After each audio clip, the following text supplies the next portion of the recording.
अल्हम्दुलिल्लाह ये फ़्रेश आलू बुखारे मैंने उतार लिए। अब हम जूस बनाएंगे।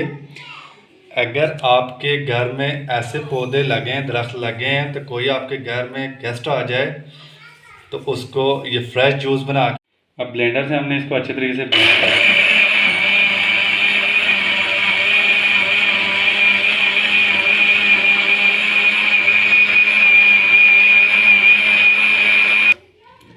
माशाल्लाह जूस हमारा बन के रेडी हो गया।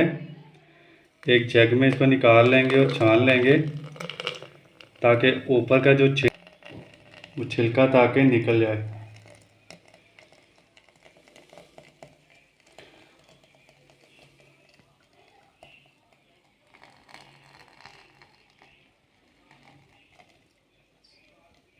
अल्हम्दुलिल्लाह खून पैदा करने वाला